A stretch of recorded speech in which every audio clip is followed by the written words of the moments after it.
Our next project is got some very big videos in it, and is looking at the architectural treasures from the State Library, yeah, so Thomas Brady is being supervised on this project by Chamila Subasinghe from the School of Design and Built Environment, David Craddock and John Hughes from the State Library, and also I was involved in the project as well. And this one's been kindly supported, the scholarship's been kindly supported by the State Library of Western Australia. So over to you, Thomas. Well, thank you everyone for coming, and for those online, it's very much appreciated. It's a very hot day. So my name is Thomas Brady. I'm from the Architecture Department, and this project, Architectural Treasures, was a joint project with the State Library of Western Australia, and primarily it looked at activating architectural drawings through visualisation.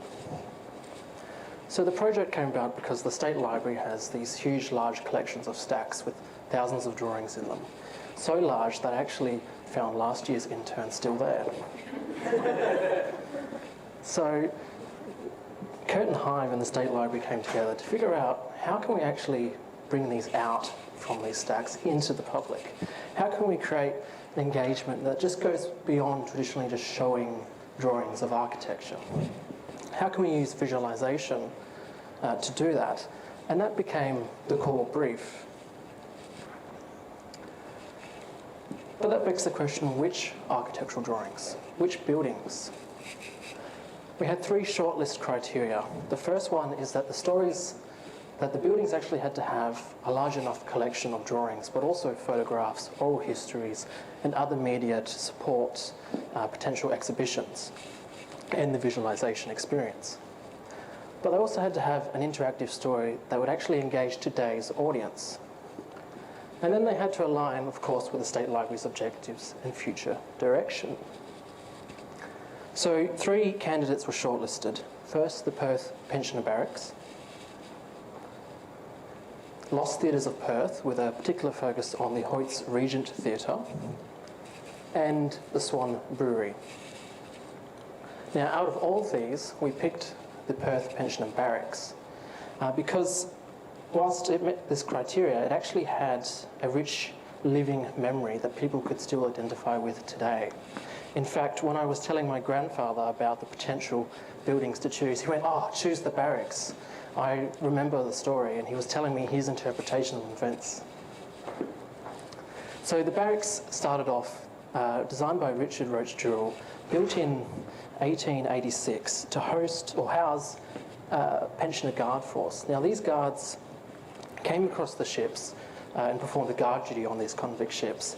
And then they had to serve for about 6 months or the duration of their ship travel, whichever one was more.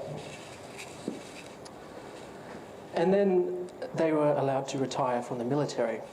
About ages 35 and up, they were given land and could settle and start families. However, quite a large amount of them continued to live in the barracks. They didn't want to leave it if they felt at home, and they built families there until the early 20th century. In 1955, the government had the Stevenson Plan. They said, we want a St George's Terrace with skyscrapers that we can't even imagine right now. We want a clear path up to the Parliament House that was yet to be built. And that meant, of course, getting rid of the Perth Barracks. So, doing what they did, they demolished all but what was highlighted. However, they came across something they'd never seen before, resistance. Suddenly the public wanted to have a say. They felt the building should be conserved, that it shouldn't be knocked down, and that the people should have a choice in this matter. So the government kept these buildings, the arch and then the sides, and they said, we'll give the public some time to think about it. Voice your opinion, we'll listen to you. And so the public did.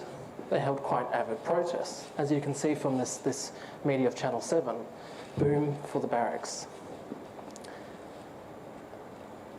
There was even a song made to protest, which we have the lyrics and we have the tune it was sung to. We could even potentially recreate it.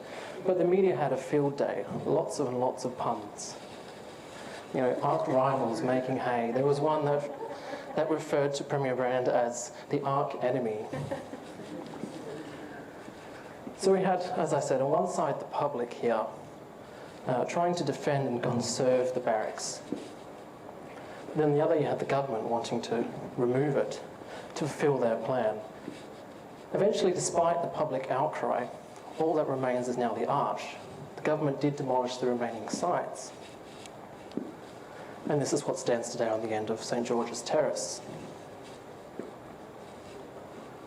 So the research objective here was, in this architectural visualization, activating these drawings, bringing them to life, can we actually create active engagement? So can we go beyond what we consider passive engagement, where you just look at them? Can you actually physically engage? Can we push those limits? The way we did this was we applied this heritage gamification framework. Lawrence Haynes and Robert Stone developed this in order to answer that question around what heritage games. They lost my train of thought. It's such a good framework. It really hits you off your feet. So they developed this model, and we chose it out of all the literature because I chose it. I did all the work. Because in exploring this active engagement, most out of all the literature considers those intangible layers of built heritage and history, those memory, people's stories, different interpretations. It does this by having you first identify what is active engagement, what do you want the player to get out of it on 4 different key levels: cognitive, psychomotor, affective, and meaning-making. Cognitive being an intellectual understanding, psychomotor being a physical, affective being a very interesting one. It's kind of like emotion, connecting with the history, and meaning-making where the player actually makes their own interpretation. They're not just passively consuming.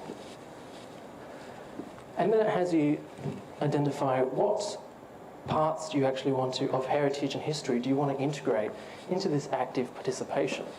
And the framework breaks heritage and history up into 2 different things. Heritage being what existed tangibly, so the physical brick, the building, its demolition, or the form of it, what it looked like after the demolition. In history, it defines as being what happened, people's interpretations, different sides to the story. And then it guides you through how to actually apply these to what they say is a video game setting, but we're taking this framework and we're applying it to immersive visualization. So, we built the barracks in Unreal Engine, and here it is here in all of its glory. This looks like it did in the 1886. You'll be able to try this demo out at the back. Now, this is a desktop application, but we designed it to be scalable with plenty of options. So we could take it to a touchscreen, or we could take it to VR, depending on the library's needs. It was very important that we didn't dictate how it was finally used, but that it was adaptable and could be scaled. So how do we actually apply this framework? Well, we broke it up into 4 levels. Each level activates the drawings differently, but they build up on each other, kind of exploring further how we can create that active engagement. But independently, they activate the drawings themselves and can be applied regardless of the others. So 4 different opportunities for the library to take advantage of the drawings in their collection. The first one being this very beautiful 1886 elevation here.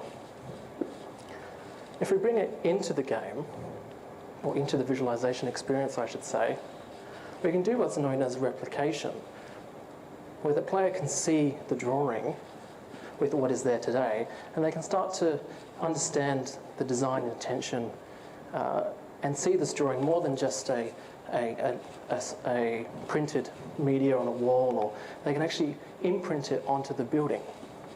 Now, we see this a lot in heritage, where we recreate forms, and it is a very intellectual, cognitive way of engaging. But the thing is, you couldn't do it in real life, because if you were, you'd be standing in the middle of St. George's Terrace. So doing it in this game, or visualisation experience, is something that obviously, we can't do. So it's an added advantage. But how do we go beyond that? We have this very beautiful arch here. And if we bring it in game, you can actually see at a near one-to-one scale how it would represent to the arch on the right. And the person suddenly can get a better understanding rather than it just being a very small static image. But what if we could interact with it? What if we could interact with the arch? Where you can take a brick and inspect it individually, and you can see that it is a brick and it's very bricky. But you can also see how that brick is part of a larger structure, and how together they form this arch. And then if you pull them all down, you can see intellectually, cognitively, how compression forces work. So here we start to get a cognitive, but if we apply this to, say, a virtual reality environment, you get a psychomotor, physically engaging with the brick. Now, there's an architect, an infamous architect, with a very relevant quote called Louis Kahn, who says, when you're building with brick, you say to the brick, "Brick, what do you want?" And the brick says, "I like an arch." And you say, "I like an arch too, brick, but brick arches are expensive. Why can't I just use concrete? What do you think about that?" And the brick says, "I like an arch." The point here being is that if you're working with material, he says you have to respect it. It knows what it wants, and you can't go against the grain with that. So we've interacted with the building, but can we actually go further, even more? What if you could build the building? We've created here a puzzle-like game where the player can choose the pieces, and you've given the first one, of course, is the arch. And then the player is to figure out which pieces go together.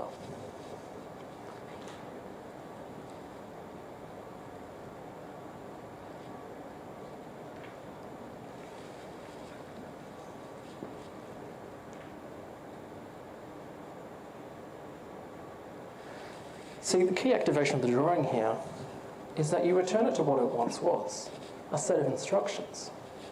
No longer is it just a static aesthetic image, but it provides a way to achieve the end goal, or return to what it wants to be. We still here are on this cognitive level though, and a psychomotor, but can we go even further? What about meaning making and effectiveness? That player interpretation and a deeper emotional connection to the content.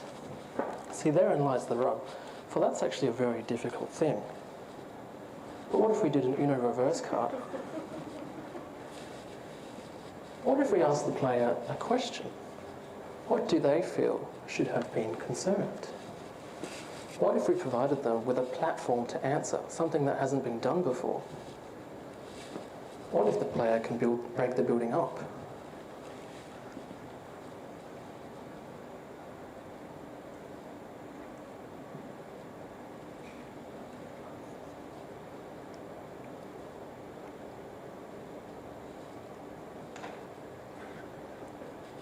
Very realistic.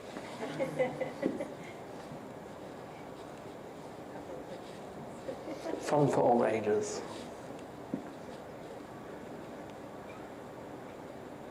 See, it's quite unbalanced now. You need to put your corner back.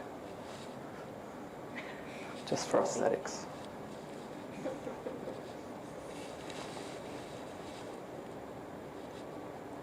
See, this provides further research opportunities where we can actually collect this data and better understand how the public feel about conserving colonial buildings, something that hasn't been done very often.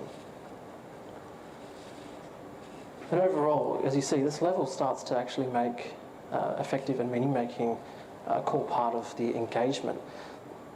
The drawings aren't just activated, but now the player is. They have to make their own interpretation. They can't just passively see the demolishment. They're forced to make a decision, or invited to. And then together, these activations fulfill the whole framework, combining a range of active engagement, linking it with the heritage and history. I would argue that this does meet the objectives and the research objectives of creating active engagement, but it does something more. It actually provides an example model that the State Library can apply to the other drawings in their collection. With this model, for generations to come, we can explore dynamic, fun, interactive ways to bring these drawings out of their storage. That concludes the presentation. I'd just like to say thank you, firstly to the HIVE for putting up with all of my awful jokes, and secondly to John and David for creating such a lovely, mentory, supportive environment at the State Library to work in. And of course to everyone else at the State Library for helping this project come to life.